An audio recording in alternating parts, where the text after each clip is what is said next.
went through each jungle deep for the paradise that we to see. There's no trip for the weak. We're waltzing with the natives. Na na na na na na na na na na na na na na na na na na na na. Hello people, welcome back to the Celtic Corner. What a weekend it's been. Corrie, I'm joined by Corrie, he's wearing his Celtic kit. What a weekend it's been, man. Corrie, last time we were on here, mate, we spoke about what is the weekend going to be like. Are we going to be sitting on here smiling or gutted? Well, we've certainly got a smile on our face today, mate. What a weekend. First and foremost, what did you make of the Motherwell and Hearts result? Shocked. I was shocked because I thought Motherwell would be Hearts would be able to do the business against Motherwell, but Big Aske's doing us a favour once again, so take that in a heartbeat. But yesterday was a different level of fucking joy. Because I sat and watched the Motherwell Hearts game. Motherwell started off quite well. They got the early goal with an OG, then Shankland equalised. It was kind of 50-50 the first half, but the second half was all Hearts. And then, we're sure we're going to speak about loads of controversy as usual, when it comes to fucking referees and VAR and decisions, and loads of people raging about a couple of things that happened over the weekend. But first and foremost, did you see the Corrie one? What did you make of that one? The more I see it, the more I think it's not a penalty. The stomp, is that what you're talking about? Aye. Yes. The more I see it, the more it looks like it just misses him. I would be crying for it if I was the Heart supporter, but the more I see it, the more I don't know if that touches him. But aye, it is controversial because obviously Hearts fans are crying out for it, and everyone else kind of glad that it was never a penalty because we wouldn't be as cheery even after the yesterday's result. I'm not going to sit here and lie, mate. I think it's a stonewall penalty. I think even if he's no stamped, he's took him out, man. He's took his leg, he's took his foot. He definitely touched him, and in this day and age, even just the slightest of contact, Corrie just went down, and to me, it's a stonewall. However, about 15 minutes later, everybody keeps dismissing this one, the Maswiari one. I thought that was another absolute stonewall penalty, to be honest. Even the Motherwell manager Askew was saying it wasn't a penalty. I just can't believe it, man. It's like, to me, he kicks the back of his leg. You're not allowed to do that. I know that you're allowed to have contact in the sport and stuff, but you're not allowed to kick the back of somebody's leg. To me, that was an arse stonewall. The first one with Corrie, the referee goes to the monitor and everything, and you're expecting, right, there's only going to be one thing here, but Stephen McLean decides no, and turns around and doesn't give the decision. So there is a lot of controversy with this, Corrie, because I have seen a hell of a lot of Hearts fans saying that they're trying to hand Celtic the title. I think it's just because they've never really been in this position before. They don't really know how things like this work. That you're meant to win football matches and stuff like that. There's no point in sitting down and crying about wee silly decisions. Okay, Hearts should have had a penalty then, but they still had plenty of time to go and win the game. You know what I mean? So they didn't do it. They didn't score their goal that they needed. So at the end of the day, champions go over things. You know what I mean? And they have to deal with these kind of things. We've had many decisions against us this season that are considered controversial and stuff like that. So I think they need to stop all this garbage of they're trying to hand Celtic the title, man. It's really getting on my tits, to be honest. It's always the same, but it's always the same. If it wasn't Hearts fans, it was Rangers fans, and if it wasn't Rangers fans, it'd be whoever else was having a good season. They moan when they don't get decisions, but they laugh when Celtic don't get decisions. So I think it's just their time to laugh when they don't get the decisions, to be honest. Yeah. But anyway, they couldn't get that second goal. Motherwell played out the game. We're playing Motherwell on Wednesday night, and they did pass the ball a bit well and all that, but I thought Motherwell looked a bit leggy, to be honest. I thought they looked a bit tired as the match went on and stuff, so I'm hoping that'll be a good sign for us. This week, Wednesday night, we'll go there, and I'm hoping that Motherwell will, because when you think about it, mate, you've got Elijah Just, Elliot Watt, Maspanisi, Slattery, you know, uh, what's his face, McGinn, O'Donnell. All these guys have all played all season. You know what I mean? Very rarely there's, Motherwell made one sub on Saturday night, I'm sure. I think they made a couple late on, right? But they only made one sub in the first kind of 80, 85 minutes. And I don't know if they've got a lot of options on the bench because it has been a lot of the time has been the same guys. Right. Finances and all that, you can't have a big squad. Pretty much, it's the same as you could say with the argument with Hearts. They don't have a massive squad, so I was kind of surprised. That's one of the reasons why we thought the bubble was going to burst at some point. But aye, they've got themselves in a good position, Motherwell, for European football, and Hearts have also got the best position, the position that we're trying to get to. So aye, but fair play to them. I know that you're saying that they've been legging stuff, but you still have to plaudits are due when they're due. I mean, I know, definitely. I just mean for like taking a wee bit of inspiration for Wednesday. I'm trying aye, to aye, because they're a very good team. You know what I mean. So I'm trying to look at how they played the other night, and I think as the game went on, they did look very tired. aye, definitely. You have to take any advantage you can get. If it's them being leggy, us on a bit of a high because obviously the way the game turned out yesterday, you have to take these advantages. But it's what you said. It's like this is what champions. This what makes champions. Dealing with the momentum, dealing with when the cards are down, all that sort of stuff. And I'm getting more and more confident now. I think yesterday was the most I was confident that we're winning this fucking league. We're winning it. Fuck man, I don't like you being confident. That doesn't fit. That I one. don't like it either because I'm always Mr. fucking skeptical I from know. Just say we're Parkhead, going to fuck Wednesday. up, please. Just say we're going to fuck up. I know, I, I was going to say that, but in the same breath, I also can see us dropping points in Motherwell, I was going to say. So, I'm not fully believing that we're going to win the league, but I'm getting more and more confident. One thing I want to talk about before we move on to the yesterday's game, and that is the way Hearts celebrated at the end. It was a one each draw. Um, and they were kind of celebrating as if they won the match, in my opinion, which I don't think you should be doing. The last time I remember that happening was a certain Philip Clement, and he was going round and they were celebrating, and we all know what happened there. That they ended up getting sacked. Rangers lost as usual, and I think it's a wee bit premature for the. I get they're probably thinking it's a good point out at Fir Park, but they needed a win on Saturday. They had a massive opportunity on Saturday to put real pressure on us, and they failed. You could say that, but I think they also thought, kind of like myself, that Celtic weren't going to get the win against Rangers. They've probably thought the same way I did. The best case scenario for Celtic was probably a draw.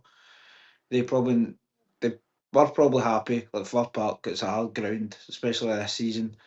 Getting a point, and keeping their lead to a certain amount of points. So I think it is premature, but you can understand to a certain extent why they did celebrate. Well, they should have known better because we know that Rangers teams full of cowards and losers and stuff. So Absolutely, they should absolutely. have they should have known what was going to happen the following day. But let's get to the game, mate. You were at the game. Tell us a wee bit about the atmosphere and what your thoughts were on the game. Atmosphere was probably the best I've been in a long time. A long time, not even just this season, sorry, but seasons previous. It was first whistle to the last that we've all been kind of crying out for. We just needed the crowd to be on side and singing the songs, and even people that I knew in other sections, because I'm in the standing section, so it always sounds loud.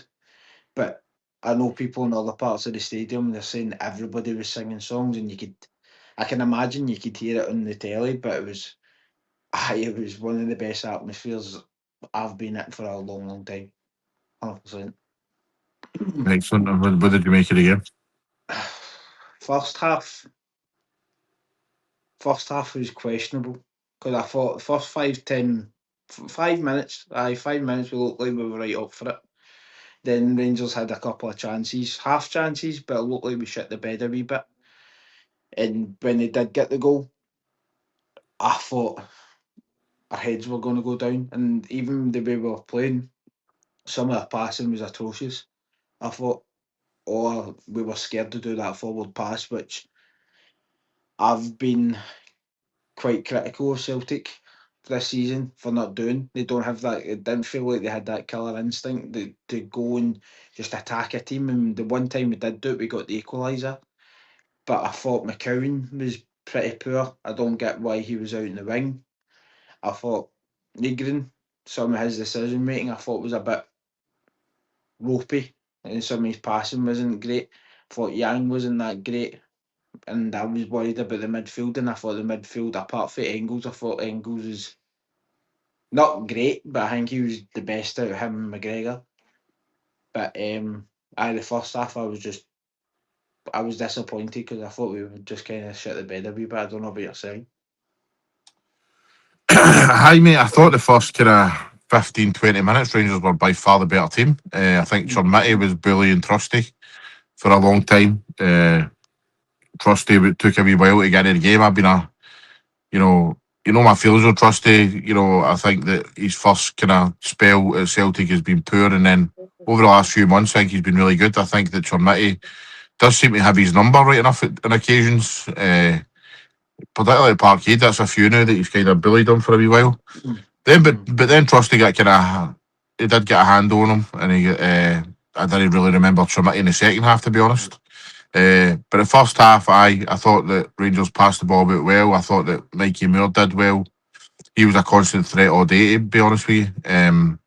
I think that Oliver Antman was a complete joke for Rangers. He was non-entity out in that wing, You see that so many times over the years, mate, when Rangers come to Parkhead. There is definitely players who freeze, and he froze yesterday for them.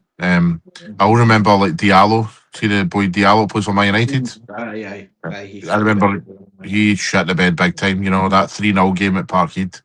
And, these games are massive, massive occasions for people and that, and Ant-Man is shite. So he was about the only one I wasn't worried about. I thought, like I say, Mikey Moore was really good. Chermitty was causing problems.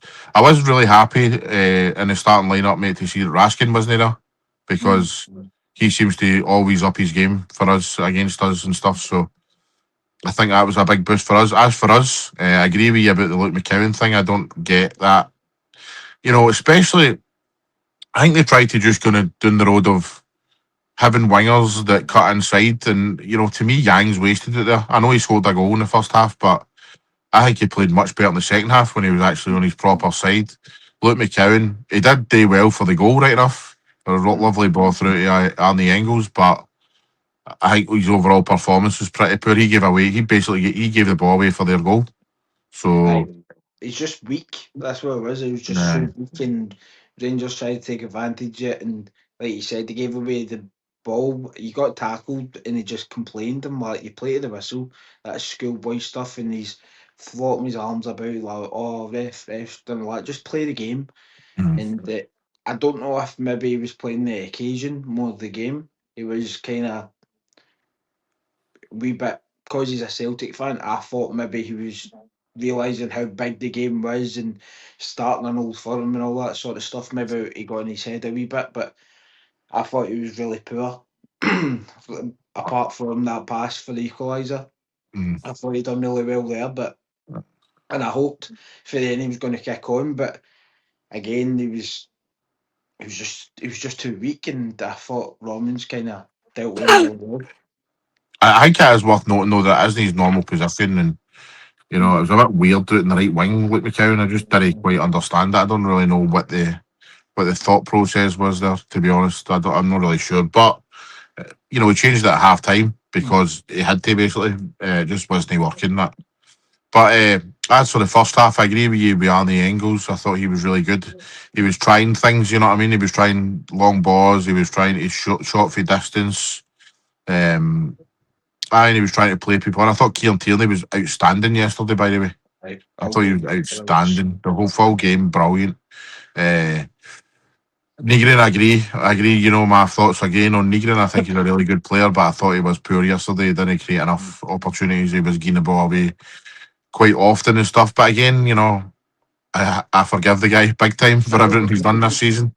It was just one incident that I was going absolute mental, and I don't think I've been raging with Negrin because I thought he's good, but I think there was something better. Like he needs to do a bit better. That's my thinking all season. But there was an opportunity. I think he was running. Yang had hundreds of space, and he passed it to the right, and I was just like, Yeah. "What was the logic there? What Aye. was the logic?" He didn't even acknowledge Yang, like you see that way. Like, sorry, I was trying something different. He didn't. It was like he didn't even know he was there, Aye. and I was just like, "What's going on, man? Don't be like this. Know the Was this in game." the first half? I Aye. think so. I think we just scored, and we had a breakaway, and because I was like, it's not like if he couldn't see Yang because he looked at him a couple of times, and he just thought, I don't know if it was Engels or maybe McCowan, but it was like he went for the pass. It was more awkward, and I was like, it doesn't need to be fancy. It needs to be Mm. easy. And I think there was another one as well. He was inside the box with a bit of space, and he decided to chip it for a cross. I'm like, just take a shot. You've scored 20 goals this season. Take that's the opportunity. Take it. And it felt like in the first half, Celtic didn't want to be Celtic players didn't want to be the one to fuck it up, if you know what I mean. They kind Mm. of was scared to take chances. I were saying Engels was taking shots outside the box. I'm like, I like that. Just try something because Butland's an alright keeper, but sometimes he's got butterfingers. So you just take that chance, and hopefully he's not going to catch it well. Maeda might take it, and whatever, or it could even go in. Aye. But it's like you just take your chances, and it felt like the first half Celtic didn't want to take any chances. They wanted to keep it safe. Then the second half came, and it was totally different. I think the first half as well. I think if we were playing against a proper team, a team who was like, you know, our level and stuff like that, and was flying and that, I think that we would have probably struggled to get back in that match. You know, Mm. like I say, the first 20 minutes, they get their goal.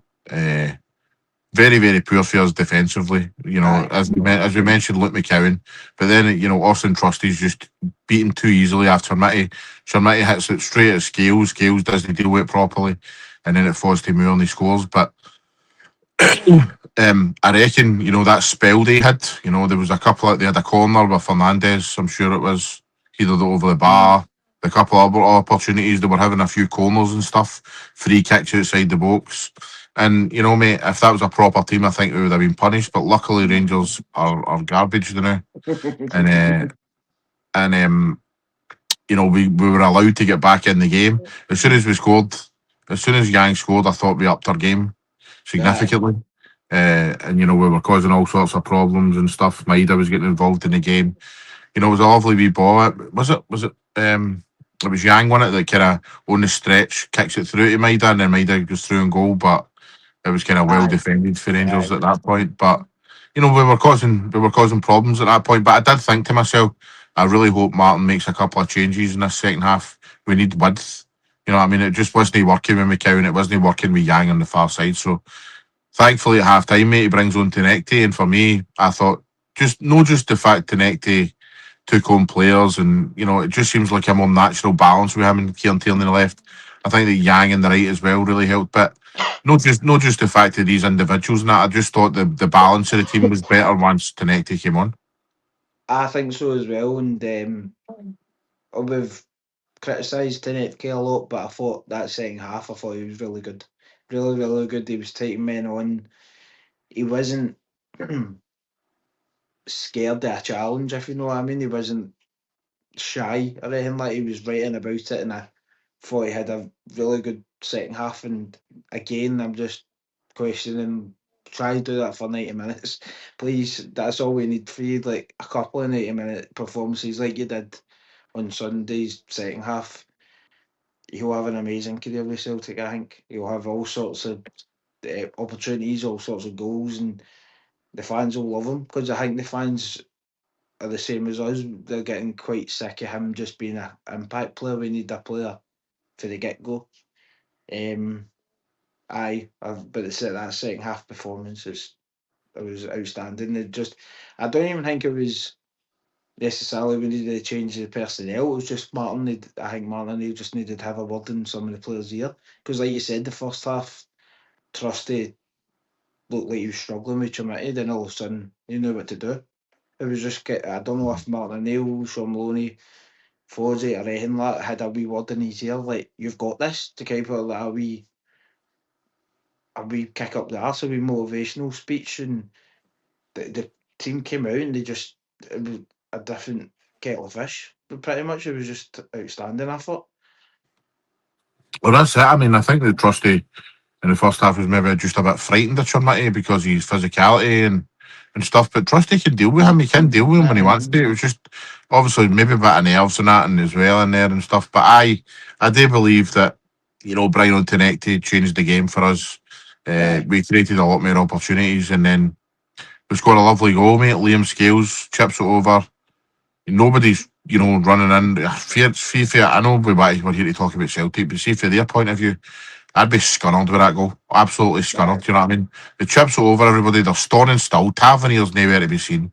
Kieran Tierney crosses it in, and then your centre half can't get, close to Maeda, and the wee man just sticks it away like he always does. Brilliant. But it was brilliant. I was going to say as well, seeing the first half with Rangers' defence, their centre backs were just staying put. They were right there. But I thought in the second half they just went walkies. Like Giga ended up, because it felt like Fernandez went on wee runs with the ball, and I think Giga isn't comfortable just being by himself, because there was sometimes I thought he's terrible, and I thought he was terrible at the start of the season, and I felt it was kind of like the Giga old in a way. And I think Fernandez going in the wee runs just helped Maeda, who again, if that's his last Old Firm, he's went out with the biggest bang possible. Like, fair play to the wee guy. But the first goal, that noise, I think it was fucking ear. My watch was going mental, like 100 decibels or something like that. If you're in here for 10 minutes, it's like temporary hearing loss and stuff like that. But I'd wuff it. I'd wuff every bit of the temporary hearing loss. It was brilliant. I hate to harp on about it, but it does, that goal, to me, and you're mentioning about their centre halves and that, the first half, we're constantly cutting inside. McCowan's cutting inside for the wing. Uh, Yang was cutting inside for him. Like that goal that we scored, that first goal we scored would never have happened, if we hadn't brought on our winger. To be honest with you, I know it wasn't Tenecti, right, but Tenecti, he started it by stretching the defence, bringing them outside and stuff, and then Scales seeing the wee chip over to Kieran Tierney. I mean, if that's Yang, I just on that side, I just don't think that goal occurs. I don't think Kieran Tierney overlaps there, and I think that you know, as well as on the other side, Yang was constantly giving Rangers something to think about. And it was just, from their point of view, they must have been so comfortable in the first half. I know that we did score, but like Yang cutting inside, crossing the ball. How many times did that happen? A few times where Yang cut inside, crossed the ball. They either dealt with it really well or it just went to Butland or it went out or whatever because it's just no unnatural thing. I know that as this the way it is in this day and age. I think that right wingers, right footed players can play in the left. Look, Tenecti's right footed, but Aye. Yang just doesn't. It's just not his natural position. Do you know what I mean? It's no. He's just want to cut inside and cross all the time. Tenecti will take a man on and stuff. But I think that they got a wee bit fucking spooked by that, and it totally opened up the game. But then Daizen gets his goal. But then, mate, what can I say? The third goal, Daizen's second. Just what do you say? Just apart from wow. But it was even when he's done it, there was people around me like, "Fuck's he doing?" But it felt like an eternity. It was in the air because it felt like I had hundreds of people like, "What the fuck's he doing?" And all of a sudden, yeah, fuck him. It was just that was insane. I don't think I've ever seen an atmosphere like a celebration like that in my life. It was just, but like you say, I hate this, but it was absolute limbs. It was like actual people. People were ending up like flying down the stairs, just like yes, and just it was all over the place, and it was it was about 5 minutes after. We were like, how the fuck did he score that goal? Like, people were just more hinting about it and just doing. That's one of the best goals I'll ever see, and I think it probably will be. It's probably one of the best goals I've ever seen at Celtic Park, and probably will see at Celtic Park. And I know you were talking about some of the end of the season awards are a wee bit early. I think goal of the season was a wee bit too early because for me that's goal of the season all day there. Even Yang said it in Maeda's comments. Take away my That's goal. You can take my goal of the season, but just everything about it, mate. Just the slow motion it as well. You know what I mean? It's just like it just glided into that top corner, man, and the fact that nobody was expecting it, mate. There's been two occasions in this house that I've sat and watched football and been genuinely stunned this year. I'm sure you could probably guess the other one. You might know actually. no Well, stunned. It was a good stunned. oh, good stunned. Like A yesterday, I good was stunned. utterly Yeah. stunned with Maeda, by Good Maeda's goal. stunned. I was just like, holy, Of Celtic. I can't believe it was something like that. Good Was stunned that? of Celtic. Was it It maybe was, McGregor's goal? No. no, it wasn't. It wasn't Celtic. No. Good stunned. Not too Good sure. stunned. Scott McTominay, mate, Oh, overhead kick. Fuck I should have guessed that overhead one. kick. Aye. Did I say this year or this season? It is this You season. did say this season, aye, you're alright. Mate, that was another one that just utterly stunned me. I was like, holy fucking shit! What have I just watched? And Aye. that was a very, very similar reaction I done yesterday, mate, with Maida. It was the exact same reaction. I honestly, I still can't talk about it without just doing. That's just wild. And you see his interview after it, and they were like, "Oh, how do you feel?" He's like, "It was just a bit of luck." I'm like, there must have been some sort of. He knew that he got that sweetly. Like Butland even thought it was going over because he didn't even attempt a save or anything. He just kind of watched it going in, then just And stared at the ball. Like, how did that you made it get even in better, the fact he just stood there. there? Aye. Made it even better, man. See, if he'd have died for that, it probably wouldn't have been as fucking beautiful. Do you know what I mean? I think seeing the angle for behind the goal as well, and you can see how close it was to the bar. You're like, that's inch Aye. perfect. Like everything about that goal was fucking outstanding. Can Honestly, you imagine Butland did die for that, though? It probably wouldn't probably have would have been as got it. good. Do He would have got it probably. you think? I think so. See, because it was like that slow motion type of thing. I think he may Aye. have got a tip to it and maybe hot the crossbar or something like that. Mm, I think the fact they didn't dive for it just made it that, like you said, they made it that wee bit sweeter. And he didn't mm. expect it. None of the Rangers players expected it. Celtic fans didn't expect it. It was Aye. outstanding goal. If I've got one complaint about yesterday, right, and I hate to complain, and I'm very, very happy we won the game. Very, very happy we done the business against them. But when we scored the third goal, we took our foot off the gas, Mm. and we're going for a title here where there is goal difference to think about and stuff. And I'm a wee bit pissed off that they did kind of let Rangers back into the game, and Rangers had opportunities, and Rangers were starting to grow in a bit of confidence for about 15, 20 minutes as well after it. Mikey Moore was doing all sorts of runs. Miowski ends up hitting the bar at the end and that, and we could have got a couple more yesterday, mate. And I know I'm being greedy, but we could have. I think we could have, and that. I don't think I would ever say this, but I feel bad for Mikey Moore. He was, it felt at one point he was the only Rangers player trying, and there was a point because I said it to Donny and work. There was a point. It was near the end. It was the 90th minute or something. Barn had a free kick, and he's ushering everyone forward, and Mikey Moore's just nah, because he's like, I've gave up. Like, I've fucking been trying all game, and it's the 90th minute, and now he's like, oh, everyone get in the box. He's like, fuck this.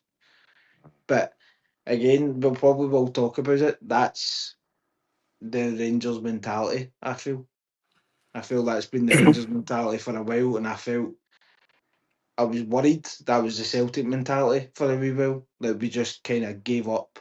We didn't look bothered, but that game yesterday showed me that Aye, like we've still got that bit between our teeth, like we're fucking going for this. And it might be the Martinelli effect that you've been saying. Like just us and the players that we're Celtic, we need to do fucking better than what we've been doing. And the players have took it on board because there's some players, like you said, Trusty, Tierney's he's been good all season, but he's got that extra level. You can see Engels when he's came back, McGregor's when he's came back. Maeda, fuck, he's been 6 goals in 4 games or something like that. Aye, there's something in the water in Parkhead anyway that's fucking working. Well, I've said it before, and Hmm. I think there's one thing you can't aim at the Celtic players under Martinelli this season, and that's mentality. You know, I think that they've shown it time and time again. I know that we're used to and expecting to get win games 4-5-0, home and away. But the fact that we have not been playing well and still grinding out results, like we've mentioned, Kilmarnock, you know, we've mentioned Dundee, um, Rangers that second half at Ibrox.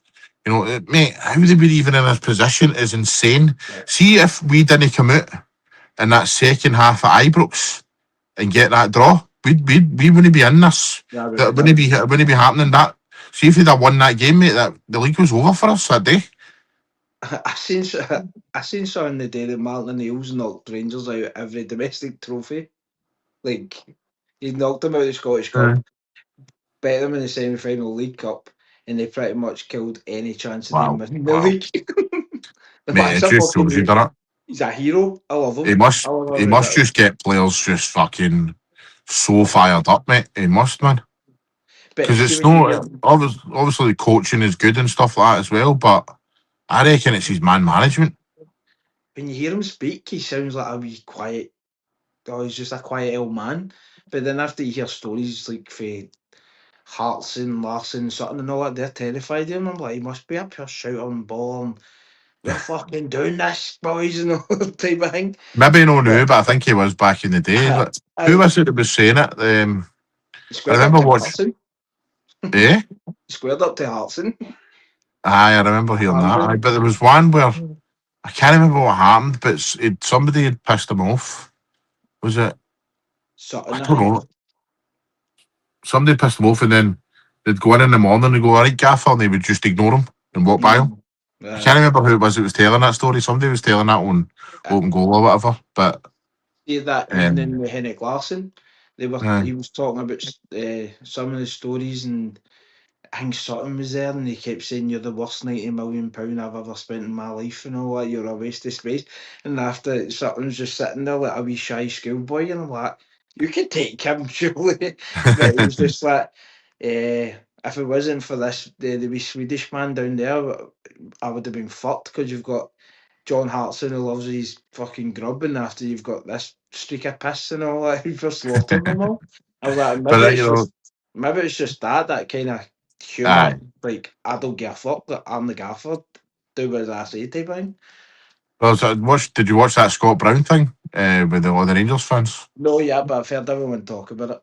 Ah, it's brilliant. But he was telling a story about how he said this on open goal or something. Was it open goal? Something anyway. About how he he was met till 2007. He met with. Did you know that he met with McCoy stand Walter Smith? I was about to say. Aye. So Walter Smith and Ali McCoy met Scott Brown in an alleyway, a car park alleyway in Sight Hill. In the back of a motor, wanted them to sign and all that. And then he was thinking about it, and then Celtic phoned him and said, right, we can. I think it was Tommy Burns. He said phoned him and says, right, you know, we can offer you the same thing now and all that. Come and meet us. So instead of fucking a car park in Sight Hill, he get flew out to Desmond's house. And he was like pure luxurious, you know what I mean, mansion and stuff like that in London. And then the reason I'm telling you this story is because he was saying about Gordon. It was him, Dermot Desmond, and Gordon Strachan. And Gordon Strachan sat down with him and goes, "Well, we tried to get Tomo, but we'll just need to put up with you now. We'll just need to deal with you." So it's just like that. Just must be like a good man manager mentality. Do you know what I mean? And you can imagine Martin O'Neill making the jokes. Remember Martin O'Neill phoned up Matt Elliott? Aye, I've Aye, heard that one. He was asking aye, for all sorts of money. Aye. So for anybody that doesn't know this story, uh, Celtic tried to sign Matt Elliott and Martin O'Neill's first spell, and Matt Elliott was asking for like ridiculous money. Aye. So Matt Elliott, fucking couple of days later, his phone goes and he looks at his phone. He's like, I don't know this number. So he picks it up and he goes, hello. And at the other end of the phone is a wee Irish voice. He goes, hello, am I speaking to fucking Zinedine Zidane? But that's what I mean. It's like, maybe you're right, because you never hear players, apart from fucking Thomas Gravison, saying bad things about Gordon Stratton. You never really, no, really. Aidan McGeady maybe a wee bit, but most of the time it's like they like him. And I think it's the same with Martin O'Neill. They like him, they just know he's not there to be your pal, he's there to be your manager, and he'll help you out if he can, but he's your boss at the end of the day. And I think there was just like a mutual respect type of thing. And maybe like the man management, like you're saying, laughing and joking a wee bit kind of softens the blow a wee bit to an extent. Definitely. I mean, I think he's probably even, you know what, he's probably even a better manager now because, first and foremost, it was 26 years ago. He's probably still learning his trade. And then, he's done other things since Sunderland, Aston Villa, Republic of Ireland, all these other gigs. And, he's 73 years age, 74, 73. No, so he's probably even more kind of experienced and even mellower, and it's probably a pure joy to be around the guy. You know what I mean? Aye. And I just feel that you see all these wee kind of things he does in the press. You know what I mean? And he's just a wee cheeky, funny Yeah. guy. You know what I mean? He likes to tease people and have a joke. And I think that right, Martin, I was making these players feel like $1 million right now, mate. Probably. Aye, probably, because I think they mentioned that as well in that evening with Henrik Larsson. I think they said he can make you feel like Zinedine Zidane, or he can make you feel like absolute fucking garbage. But he's like, either way, you knew that you deserved that praise or the criticism, because like you would go, like he was like, players go off the pitch and they knew that they played shite, but he's like, he would have, I'm telling you, you were pish, and so they're like, right, the gaffer's seen it, and all of us, and just in my head, I'll need to up my game, but if you played really well, he'd give you a pat in the back and all. He's like, wouldn't he praise you too much, because he's like, right, fucking do it next week. That's it. That game's Mm. over and done with. Right, it's next week. Next week. So And maybe the management thing is spot on. he's a very humble guy too, man. This is a guy that's won two. I'm sure he's won two European Cups. Aye. Um, Aye. Because have and you he always seen that? whenever. What's You're that? going to say the same thing as me, the World Cup thing. I've seen that. Is that Aye. way Cannavaro and Vieira. It's like, Vieira? you may have won World Cups, but how many European Cups have you got? He's like, anyway. No, I was going to say that.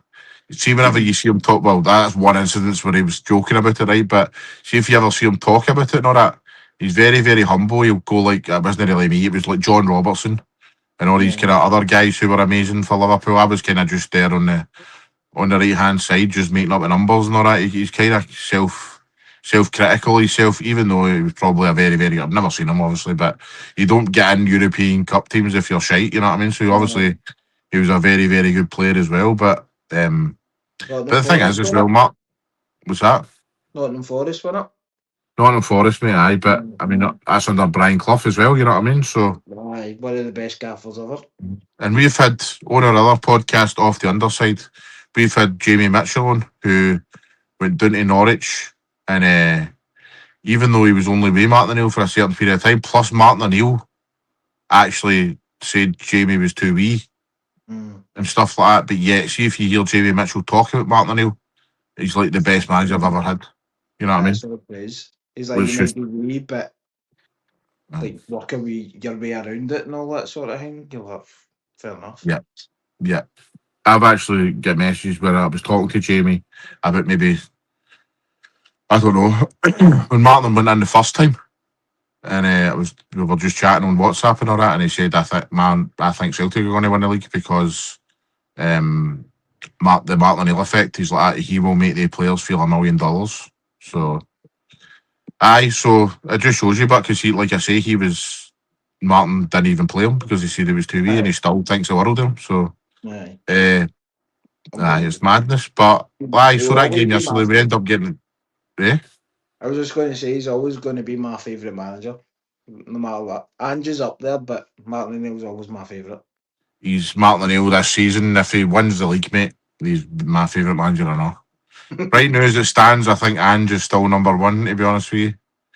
But I think if Martin gets the job done this season, I think that it's going to be very difficult for me to say it's no him.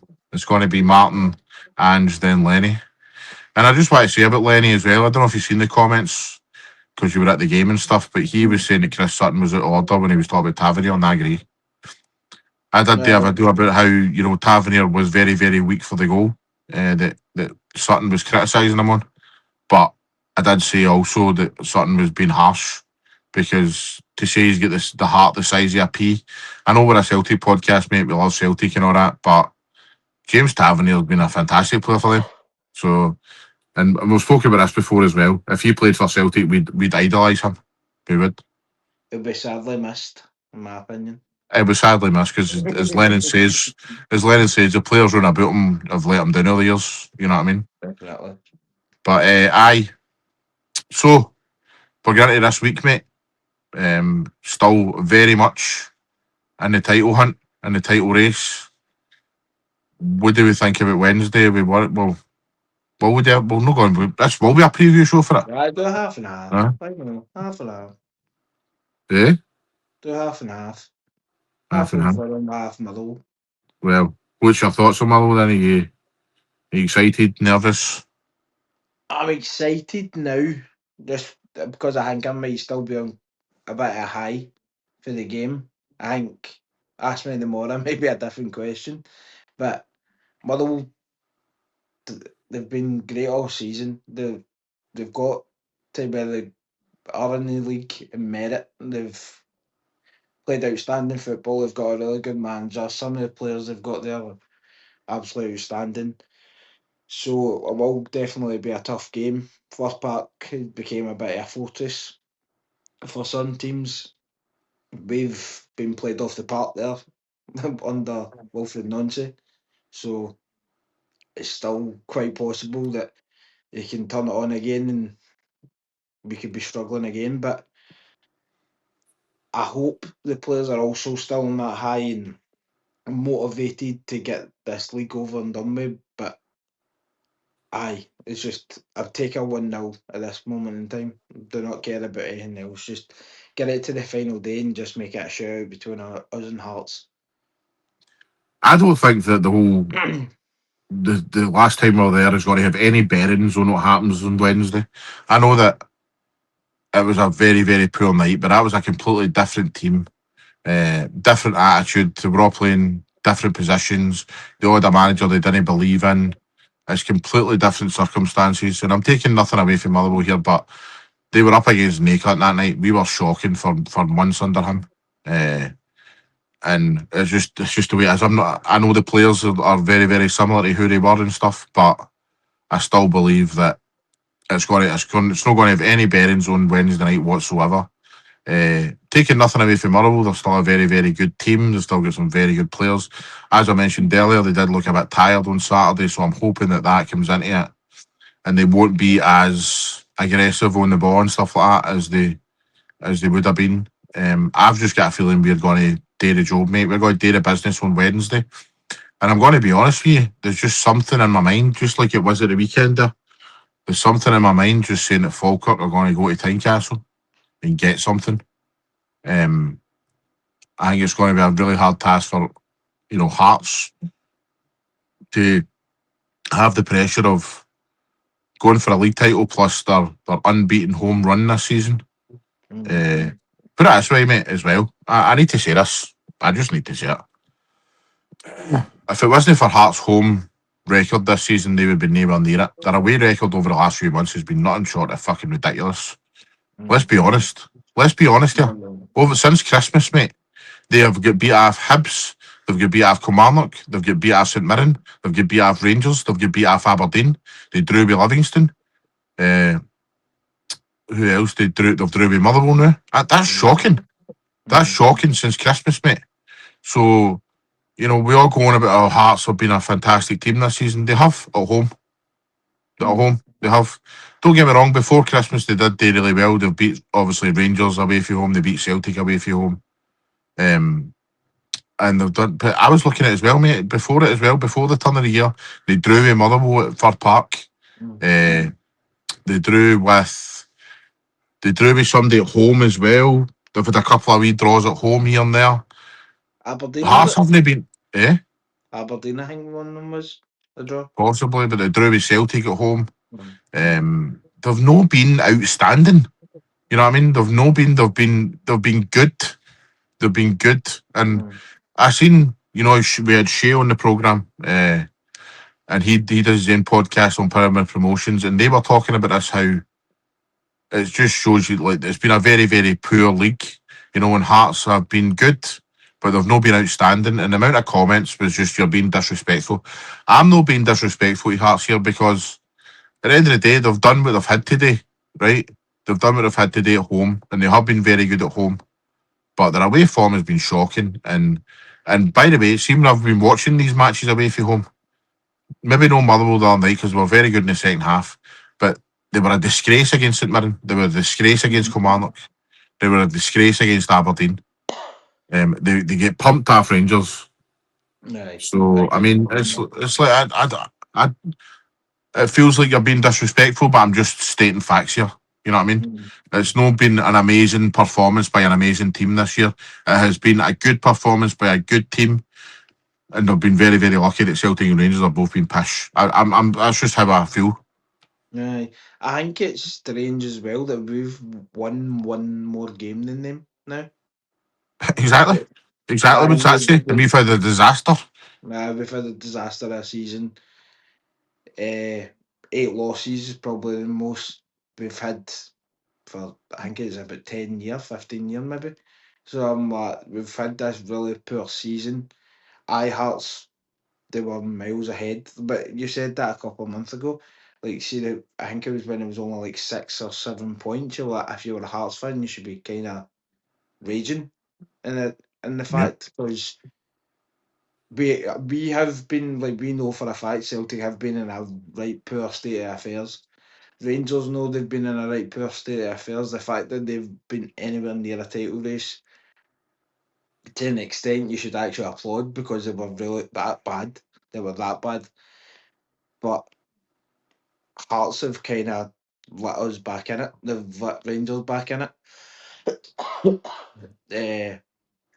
Obviously now Rangers is 100% not going to win the league, but it's now down to 1 point, and who's to blame for that? It has to be Hearts for themselves.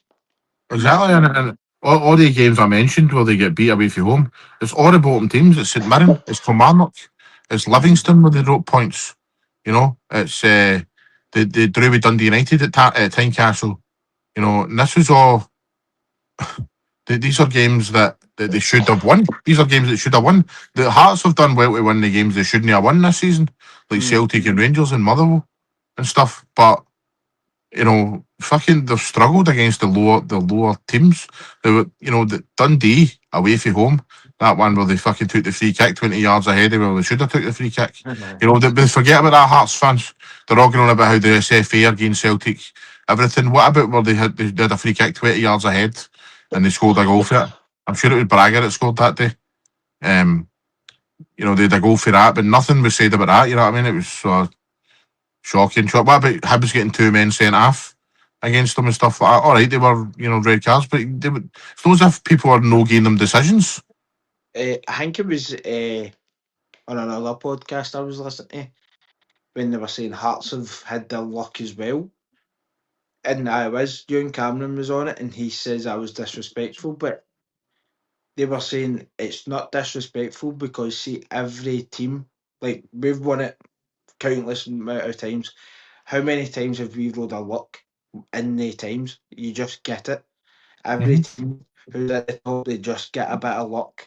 It could be like a last minute winner. It could be a penalty in the last minute. It could be a penalty that wasn't really a penalty, or a free kick that wasn't really a free kick.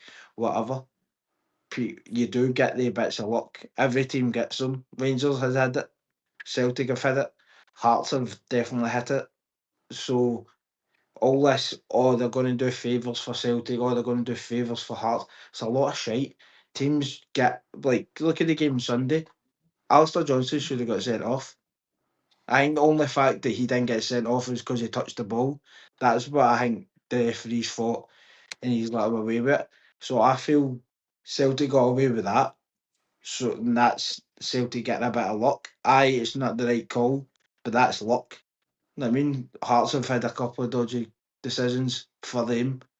It's luck, and it's nothing disrespectful. And I I'm know, just hoping and Hearts' luck is just running out. I know, and the thing is, a lot of the information we get these days is off like X and Facebook and all that, where all these people are slowing everything down, and it's getting made to look a lot worse. Now, I agree, Alistair Johnson should have been sent off, right? He clearly won the ball, right? But in this day and age, the follow through went down the boys. I can't remember who it was. Mikey Moore because right down I his was ankle, making that. Aye. right? And by letter of the law, Alistair Johnson should have been sent off. But see, 5 minutes before I came on here, I seen a tweet and it was a Celtic fan and he goes, "How come nobody's talking about the uproar of this?"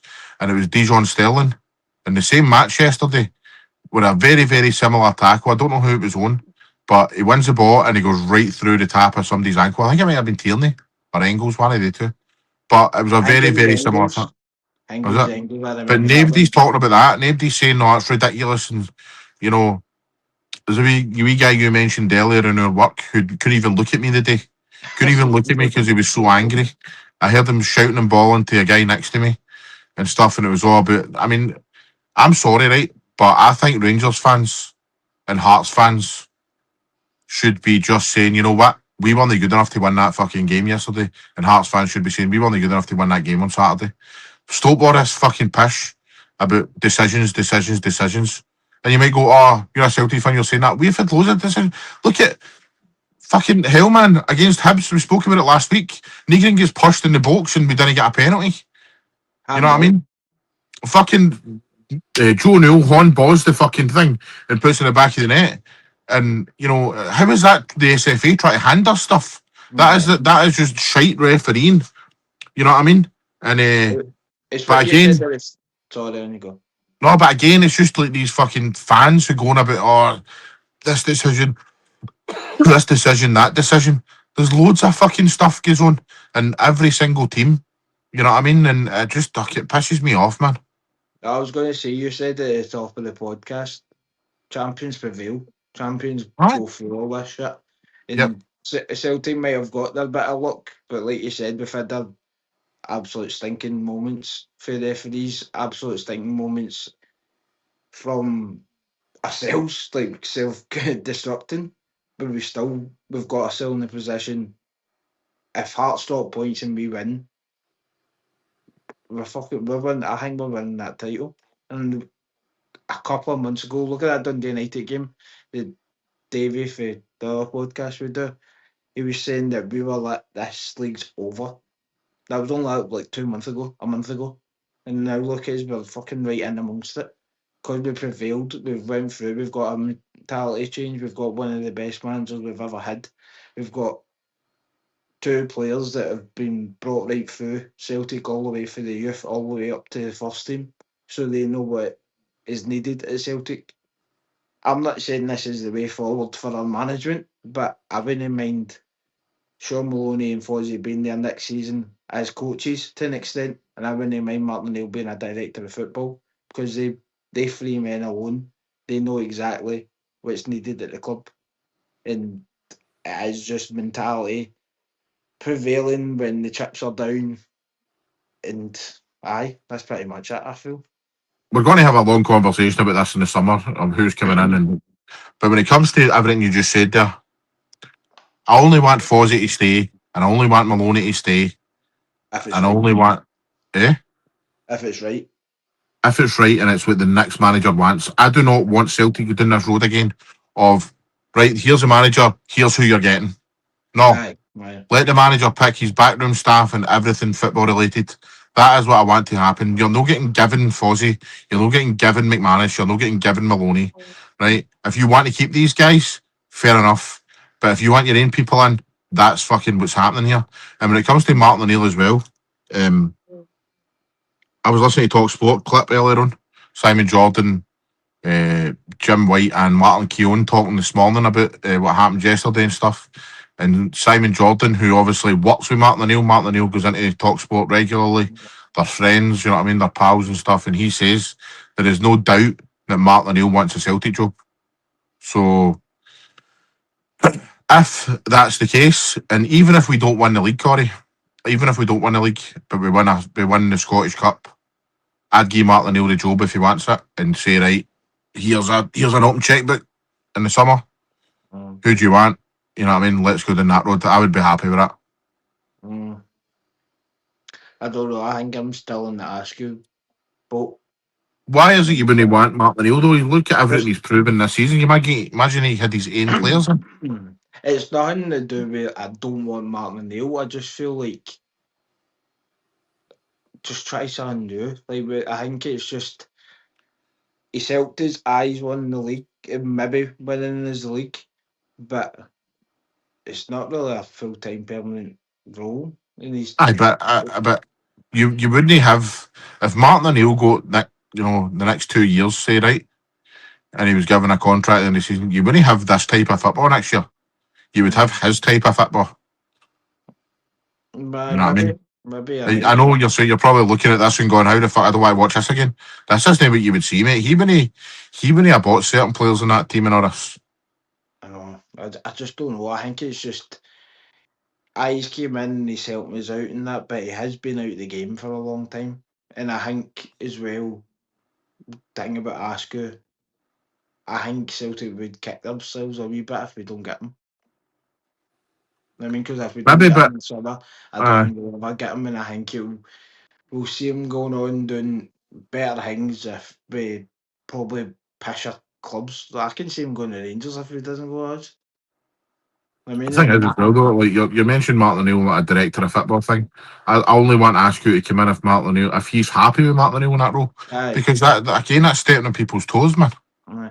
But that's what I mean. Like that's best case scenario for Askew and Celtic because Askew could be like, obviously he's coming in at a bigger club, bigger pressure. So see when he's kind of like, I'm struggling here.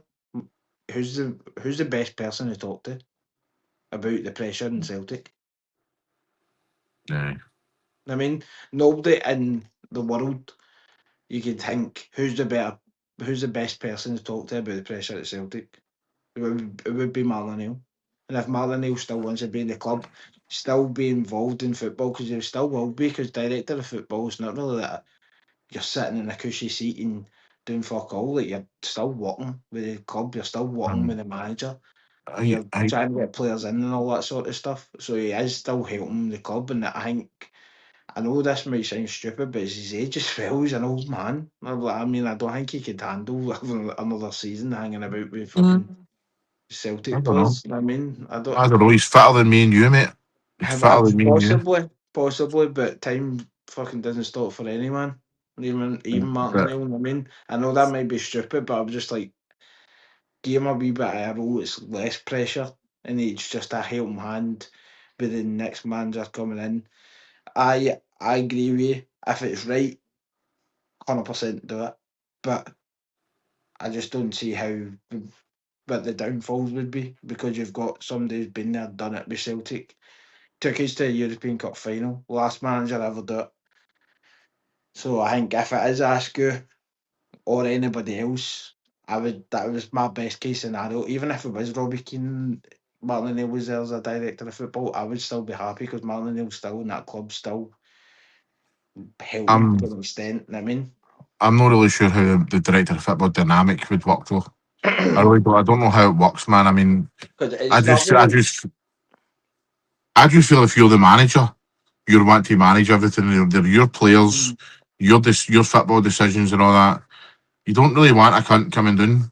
I know it's Martin O'Neill and it's different though, but you don't really want a cunt coming down at 74 and going, getting his input and all that. Like, these are my fucking players. I mean, Aye, this is aye. my team, mate. You know what I mean? The whole director of football thing, I'm not. Has it ever really worked? Can get a club where a director of football has really worked? It doesn't happen at the top teams. It doesn't happen at Man City, Real Madrid, Barcelona. I think You've got one. they do to an extent. I think they do have them, but it's just kind of not.